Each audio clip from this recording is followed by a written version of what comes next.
Hello everyone, কেমন আছেন? আজকে এখান থেকে আমি ব্লগটা শুরু করছি, মানে ছোট করে একটা মিনি ব্লগ করব।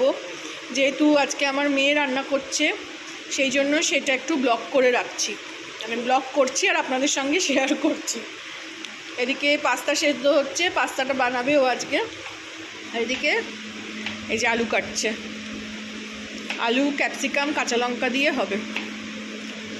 এই যে ক্যাপসিকামও রেখেছি। প্রথমবার করছে, দ্বিতীয়বার করছে। প্রথমে একদিন করে খাইয়েছে আমাকে, তো আজকে আবার ভাইকে করে খাওয়াচ্ছে, তো ওই জন্য করছে বলে আমার মনে হলো না একটা ব্লগ করি, খুব ইচ্ছে করছে। তো সবজিটা কেটে নিক, আর এদিকে পাস্তাটাও সেদ্ধ হয়ে যাক। ভাই বোনকে ইনস্ট্রাক্ট করছে। এদিকে পাস্তাটাও বোধহয় সেদ্ধ হয়ে গেছে, ও একটু চেক করে নিচ্ছে। সবজিটা কাটা হচ্ছে, আলু কাটা হলো। এটা এখন তো রাত্রির বেলা, 9:30 বাজছে। রাত্রিরে ডিনার হচ্ছে, এটা অল্প করে হচ্ছে, বেশি তো করতে পারবে না, করতে পারে না, কোনো দিন করেনি সেইভাবে। তাই বললাম রাত্রিরে ডিনার অল্পই খাওয়া হয়, তো অল্প করে কর।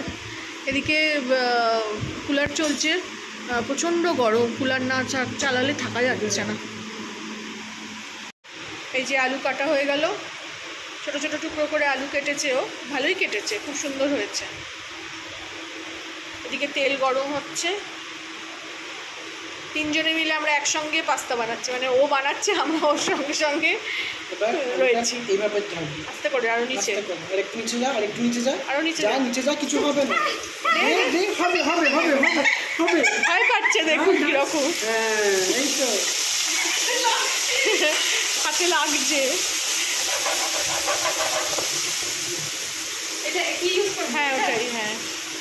আলুটা ভাজা হোক, ততক্ষণে ও ক্যাপসিকাম আর কাঁচা লঙ্কাটাও কেটে নিই।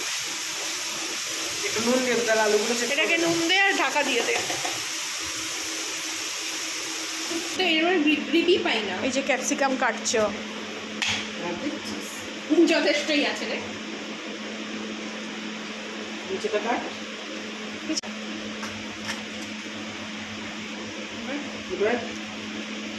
কেটে নিই, তারপরে দেখাচ্ছি। এদিকে ক্যাপসিকাম এই যে কাটা চলছে, ভালোই কাটা হলো, সুন্দর কাটা হলো।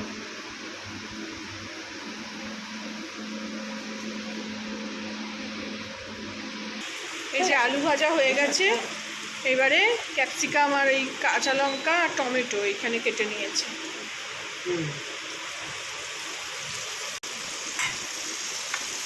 ভাইকে করে খাওয়াচ্ছি, একবার আমাকে করে খাইছিল, তারপর থেকেই ভাই বলতে থাকে, কিরে আমাকে খাওয়ালি না, আমাকে খাওয়ালি না। দেখতে বেশ ভালো লাগছে, কালারফুল ক্যাপসিকাম, টমেটো, আলু, কাঁচা লঙ্কা। এদিকে দুটো জিনিস ব্লিঙ্কিট করলাম। মিষ্টির দোকানও নেই, মিষ্টি খেতে পাচ্ছি না আমরা, খুব কষ্ট হচ্ছে। ছেলে একটু মিষ্টি খেতে ভালোবাসে, তো এখানে একটা মতিচুর লাড্ডু আনালাম, কটা মিল্কি বার আনালাম, যে মিষ্টি যখন শেষ হয়ে যাবে একটু খাওয়া যাবে, এটা ফ্রিজে রেখে দেবো। আর একটা সোনপাপড়ি আনালাম, আমার আবার সোনপাপড়ি খেতে ভীষণ ভালো লাগে। একটা ধূপকাঠি আনালাম ঠাকুরের জন্য, আর দুটো খেজুর আনালাম। এই যে এদিকে রেডি হয়ে গেল পাস্তা, পাস্তা দিয়ে দিয়েছে, মিক্স হচ্ছে। ডিনার আমাদের খেয়ে নেবো আমরা।